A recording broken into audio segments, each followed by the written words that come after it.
Hello friends, welcome to மக்கள் சேவை channel. அதாவது தமிழக அரசு ஊழியர்களுக்கு ஒரு முக்கியமான அறிவிப்பு வெளியே இருக்குது. இப்போ இதை பற்றின மொத்த இன்ஃபர்மேஷன் தான் இந்த வீடியோ பார்க்க போகிறோம். இந்த வீடியோ ஸ்கிப் பண்ணாமல் ஃபுல்லாக பாருங்கள். அது மட்டும் அல்ல, இந்த வீடியோ நிறைய பேருக்கு ஷேர் பண்ணுங்கள். ஓகே, 25/3/2025 அன்னைக்கு தமிழக அரசு இந்த ஒரு செய்தியை வெளியிட்டிருக்காங்க பாருங்கள். அதாவது தமிழக அரசின் கீழ் பணிபுரியும் சுமார் 9.5 லட்சம் அரசு ஊழியர்கள், ஆசிரியர்கள், 7.5 லட்சம் ஓய்வூதியர்கள் மற்றும் குடும்ப ஓய்வூதியர்கள் ஆகியோரது மார்ச் மாத சம்பளம் மற்றும் ஓய்வூதியம், குடும்ப ஓய்வூதியம் ஆகியவை இவ்வாண்டு ஏப்ரல் 1 அன்று வருடாந்திர கணக்கு முடிவு காரணமாக வங்கிகளுக்கு விடுமுறை என்பதால் பணியாளர் மற்றும் ஓய்வூதியர் வங்கி கணக்கில் 2/4/2025 அன்று வரவேற்கப்படும் என தெரிவிக்கப்படுகிறது.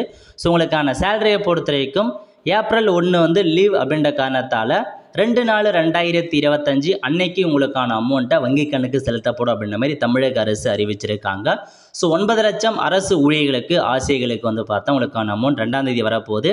அதேமாரி பென்ஷன் வாங்குறாங்க, ஃபேமிலி பென்ஷன் வாங்குறவங்களுக்கும் உங்களுக்கான பென்ஷன் அமௌண்ட்டும் 1ஆம் தேதி வராது, 2ஆம் தேதி தான் வரும் அப்படின்ற மாதிரி தமிழக அரசு அறிவிச்சிருக்காங்க.